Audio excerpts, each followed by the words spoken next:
आमच्या शेतकऱ्याचा जो काही खर्च आहे तो कमी व्हावा म्हणून आपण दोन गोष्टी त्या ठिकाणी केल्या. सगळ्यात महत्त्वाचं काही केलं असेल तर आमच्या शेतकऱ्यांना 7.5 हॉर्स पॉवर पर्यंत जो काही विजेचा खर्च होता ते वीज बिल माफ करण्याचा निर्णय आपल्या सरकारने घेतला. आज याचा कधी कोणी विचार करत नाही.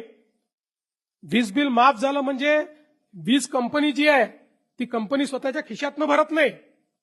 दरवर्षी 25,000 कोटी रुपये मी बजेटमधनं काढतो आणि त्या आमच्या वीज वितरण कंपनीला देतो.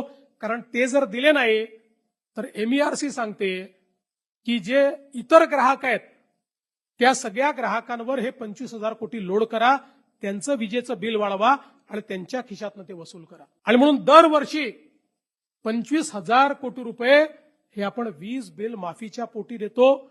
आणि मला हेही सांगताना आनंद वाटतो की याच महाराष्ट्राने जवळपास महाराष्ट्रातल्या शेतकऱ्याला आपल्याला माहिती आहे अर्धे दिवस सकाळी वीज, अर्धे दिवस रात्री वीज. इतक्या मोठ्या प्रमाणात रात्रीची वीज आल्यानंतर शेतकऱ्याला काय अडचणी त्या ठिकाणी सहन कराव्या लागतात आपल्याला माहिती आहे. आपण सौर कृषी वाहिनी आणि सौर पंप अशा 2 योजना आणल्या. मला सांगताना अभिमान वाटतो की जे आम्ही सांगितलं आज राज्यातल्या 76% शेतकऱ्यांना आम्ही दिवसा वीज देतो आणि आमचा प्रयत्न हे वर्ष संपता 100% शेतकऱ्यांना दिवसा वीज आम्ही देऊ. आणि 8 तास आम्ही देतो. 10 तास जायचंय, नंतर 12 तास जायचंय.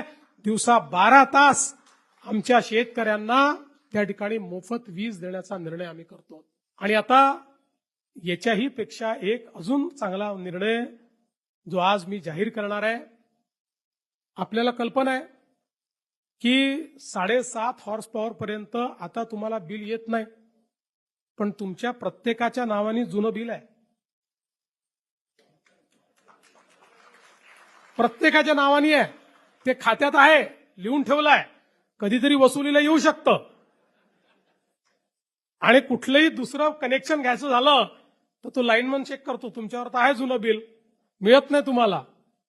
आणि म्हणून आता मी हा निर्णय घेणार आहे की 7.5 हॉर्स पॉवर पर्यंतचं जे जुनं बिल आहे 48,000 कोटी रुपयाचं जुनं बिल वसूल करायचं आहे. ते 48,000 कोटी रुपयाचं जुनं बिल आम्ही माफ करणार आहोत.